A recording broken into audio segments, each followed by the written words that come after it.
Hello and welcome back to English with Shweta Sansaronnati. आज मैं फिर से लेकर आई हूँ आपके लिए वोकैबुलरीज।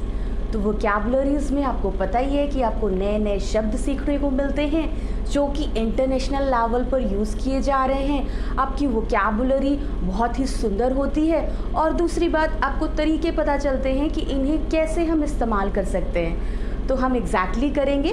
पहले मैं जो वर्ड बोलूँगी उस वर्ड को आप अपने मुंह से अटर करेंगे, मतलब प्रोनाउंस करेंगे। उसके बाद हर वर्ड के ऊपर मैं एक सेंटेंस बोलूँगी या फिर 2, मे बी 3 या 4, ताकि आपको अच्छे से समझ में आए कि किस वर्ड को हम कैसे कैसे इस्तेमाल कर सकते हैं। सो पहला वर्ड है एलोवेट।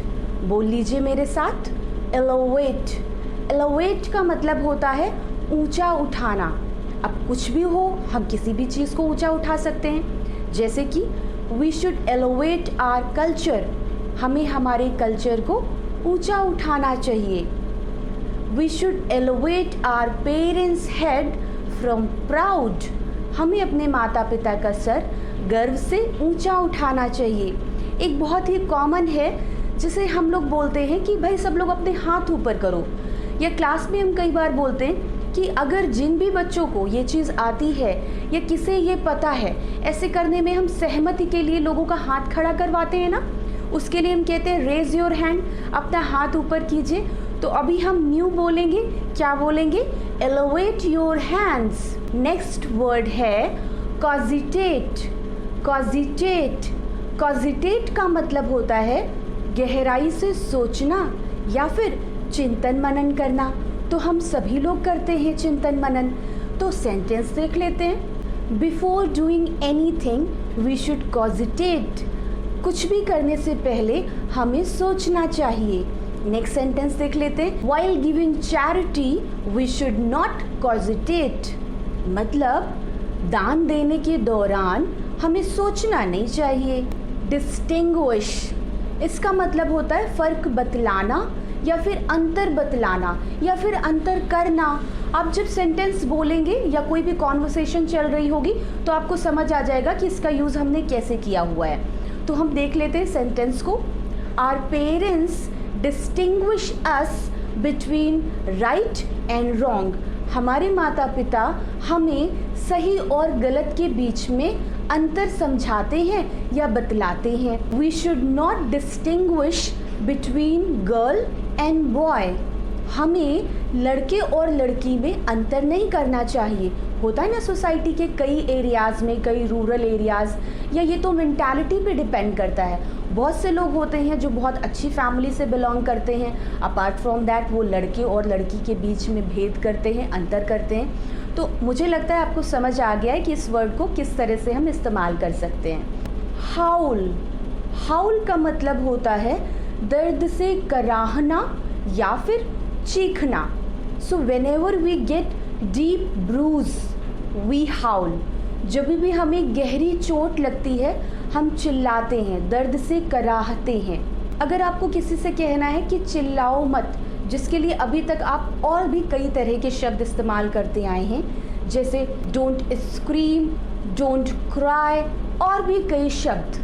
अगर आपको किसी से कहना है कि चिल्लाओ मत तो आप कहेंगे डोंट हाउल। हबब, हबब, हबब का मतलब होता है शोरगुल या फिर हल्ला गुल्ला। तो इसे हम देख लेते हैं कि हम कैसे इस्तेमाल कर सकते हैं। डोंट क्रिएट हबब, मतलब हल्ला गुल्ला नहीं करो, शोर नहीं करो। Next sentence, there was so much hubbub that's why I couldn't listen, मतलब वहाँ पर बहुत शोरगुल था इसलिए मैं सुन नहीं सकी कि आपने क्या कहा। ऐसे बोलते हैं ना। लैंक, लैंक, लैंक का मतलब होता है बहुत ही दुबला पतला और लंबा या फिर दुबला पतला। So I have seen many people in my life lank, I saw a person that person was lank. Lusty, lusty का मतलब होता है हष्ट पुष्ट, मतलब एक्टिव, एनर्जेटिक। बर्ली का भी मतलब होता है लस्टी, यानी कि ये सिनोनिम है इसी का कि हाँ, हष्ट पुष्ट को हम या तो लस्टी कह सकते हैं या बर्ली भी कह सकते हैं। तो भी हम सेंटेंस देख लेते हैं। He was a lusty man but now became lank, मतलब वह बहुत हष्ट पुष्ट था लेकिन अभी दुबला पतला हो गया है। कई बार हम कुछ बच्चों के लिए कहते हैं जो हमें एक्टिव लगते हैं, थोड़े से गोला मोला टाइप के लगते हैं, मतलब प्यारे से, थोड़े से मोटे से, तो उन लोगों के लिए कह देते हैं कि भाई बेबी जो है वो बहुत लस्टी है, मतलब बेबी हष्ट पुष्ट है। मॉडिफाई का मतलब होता है परिवर्तन करना, किसी भी चीज़ में संशोधन करना। We should modify bad things into good. हमें बुरी चीज़ों को अच्छी चीज़ों में परिवर्तित करना चाहिए, या फिर हमें बुरी चीज़ों को संशोधित करके अच्छी चीज़ों में बदलना चाहिए। Some modifications have bad effects on others, मतलब कुछ परिवर्तनों का दूसरों के ऊपर बुरा प्रभाव पड़ता है। We should modify bad rules of the society into good. हमें सोसाइटी के बुरे जो नियम हैं, बुरे नियमों को अच्छे में परिवर्तित करना चाहिए, संशोधित करना चाहिए। पेगन का मतलब होता है नास्तिक या फिर विधर्मी। तो आस्तिक को हम इंग्लिश में कहते हैं थियस्ट।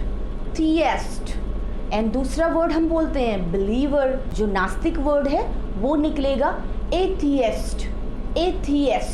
बट अभी आपको अगर लेटेस्ट वर्ड लेना है तो आप लेंगे पेगन, जो मैंने आपको सिखाया, pagan. So we should not be pagan, हमें नास्तिक नहीं होना चाहिए।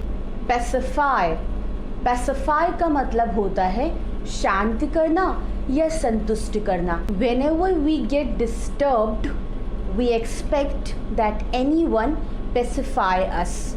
जब कभी भी हम अंदर से परेशान होते हैं, हम उम्मीद करते हैं कि कोई हमें समझाए, हमें शांत करे या फिर हमें संतुष्ट करे।